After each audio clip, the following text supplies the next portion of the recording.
Greetings, friends, and welcome to Captain Samuel's treatise on Treat People the Way You Want to Be Treated. In honor and celebration of Disability Pride Month, we're looking at Iron Widow by Xiran Zhao.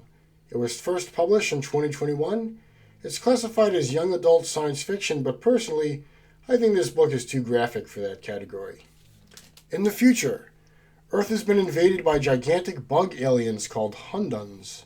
The shells from the bugs are used to construct colossal battle mechs called chrysalis.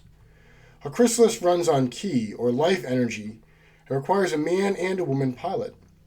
The woman pilots almost always end up sacrificing all their ki to the man pilot, causing her to die. Wu Xiaotian is an impoverished peasant girl who is abused by her family and watches her mother and grandmother be brutally abused too. Her sister was murdered by a popular male pilot. Wu Xiaotian's feet have been purposefully crushed and bound in a disturbing attempt to make her more beautiful so her family can sell her to a male pilot. She needs a cane or wheelchair to move around. She enlists with the intention of killing the male pilot that killed her sister. She gets paired with the man pilot she wants to kill, and when she bonds with him in the chrysalis, she fights her way through a surreal alternate reality that represents the man's disturbed psyche. She confronts the man pilot, kills him, and takes over the chrysalis. Now, society can't have women running the chrysalis, so this is a huge deal. They paired her with the strongest male pilot, Li Shimin, a brutal criminal who murdered his family. Wu Xiaotian also has a previous love interest, Gao Yuzi, the son of a wealthy media mogul who follows Wu Xiaotian into the army as a strategist so he can be near her. The three have a polyamorous love triangle and support each other in battles, with the eventual goal of destroying the most powerful Hundun alien leader. After the big battle, the trio publicly reveal a secret about how the pilot system's technology has been rigged against women. Wu Xiaotian then pilots a super heavy secret chrysalis and goes on a rampage through the human capital city, killing innocent people and murdering her family. In terms of what I liked and didn't like about the book, I thought the pacing was excellent. This book cooks right along, from exciting event to exciting event. I thought the world building was excellent. The characters were based on historical Chinese emperors and empresses, and had these historical figures transported into a gritty dystopian world where mecha battled giant alien bugs. All right.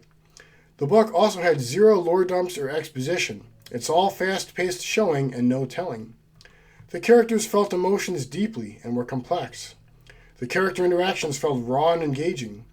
Even the romance love triangle held my interest, and that's not something I usually find interesting. As a combat veteran, I appreciated the commentary on the optics and staged theatrics of war used to attract young people to join the military. I also appreciated the commentary on how the military will undermine a war effort due to social biases. In terms of crafting a riveting story, this is one of the best books I have ever read. However, this book has some enormous problems. First, this book has trauma overload. Almost every page has some horrible, painful event on it. After a while, it almost became farcical, in the way a Paul Verhoeven movie like Total Recall has violence so over the top that it becomes ridiculous. A primary perpetrator of atrocity is the protagonist herself. Wu Xiaotian was horribly abused simply because she is a woman. I would say that her acts of violence in self-defense were justified up to a point. However, she goes way beyond this and crosses the line from anti-hero and into evil villain. She kidnaps and tortures a man, lies to him that his son has been murdered, intentionally tries to kill innocent onlookers, including children, during a battle, murders her entire family as they beg for mercy, and stampedes through a human city, killing onlookers as a demonstration of her power. Wu Xiaotian makes it clear that she doesn't believe in karma. She doesn't believe in morality. She doesn't believe in compassion or redemption. All that matters is who has the power, and that she should have the power by any means. Here's a few quotes from the book. "This world does not deserve my respect. It is not worthy of my kindness or compassion." An Lushan, that's the guy that she tortured to death, An Lushan didn't treat us like humans, so why should we treat him like one? Rather than fight with courage and honor for equality, freedom, and justice, Wu Zetian fights with hatred and rage for revenge and power. It doesn't seem to bother her that there are evil tyrants in the world. What seems to bother her is that there aren't enough evil tyrants that are women. Wu Zetian actually reminds me of Feric Jagger, the fanatical, tyrannical protagonist from Norman Spinrad's The Iron Dream. The outward cause they fight for might be different, but both share an amoral, violent lust for power that stops at nothing to achieve a self-righteous goal. In The Iron Dream, Feric Jagger is meant as a spoof character to warn the readers about the dangers of fanatical causes. I think Wu Zetian is intended to be taken seriously, however, and that disturbs me. The world today is full of people killing and hurting one another because of self-righteous justifications. This book ain't helping. Indeed, the end of the book focuses on Wu Zetian getting violent payback against everyone who wronged her, and the freedom of women, their escape from the male-dominated pilot system, or any celebration of newfound rights for women is entirely absent. This book reads like revenge porn with a feminist veneer. Now, there's another reason this book let me down in a big way, and this one's personal. It's totally relatable that the author wrote such an angry, violent book like this. I get it. I was born into shocking poverty in the United States. Amidst neighbors who were wealthy, I lived in third world conditions without running water or plumbing, heat in the winter, enough food to eat, and surrounded by piles of rotting garbage. To escape this situation, I joined the military and endured and inflicted incredible suffering and destruction just to get out of poverty. As a result of these life experiences, I was filled with anger and hate, especially against rich people. Eventually, I had an epiphany.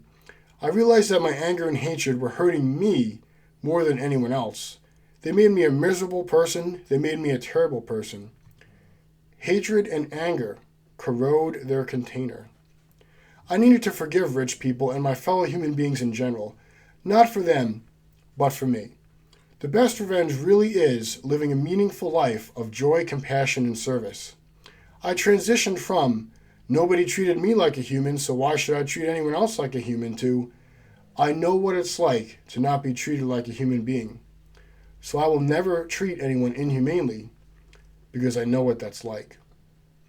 Wu Zetian lost her humanity because of the abuse perpetrated against her by the patriarchy. She may have killed men pilots, hijacked Chrysalis war mechs, and gone on a rampage through the city, but she never recovered her lost humanity. All her actions were just reactions to her abuse. She never found the freedom to rise above it. Wu Zetian started the story with her mind, spirit, and morality in ruins, and she ended the story with her mind, spirit, and morality in ruins. As a feminist liberation novel, this book fails in that regard, because she destroyed and killed a lot, but she didn't liberate anything as far as I'm concerned. She started and ended the story a slave to the rage and hatred which evil men shackled her with, and that is a crushing disappointment, because I was really rooting for her. So like I said, even though I have big problems with the book's message, I can empathize with why the author wrote it. It was also incredibly well written, and something different and thought-provoking. I give this messed up masterpiece 4 out of 5 stars. In terms of whether or not I recommend it, I don't know. If you want to read it, go ahead. I think checking things out for yourself is always the right way to go. However, just know you're in for a grueling experience if you read this book. Some other books that I do recommend are The Count of Monte Cristo by Alexander Dumas, because that's a divine retribution story where evil people are brought to account and the protagonist keeps his compassion and humanity. I also highly recommend books by Nnedi Okorafor, because her books have strong women characters that also have their basic human decency and tact. Whew, I'm glad that one's over with. Thanks for watching. Hope you're doing well.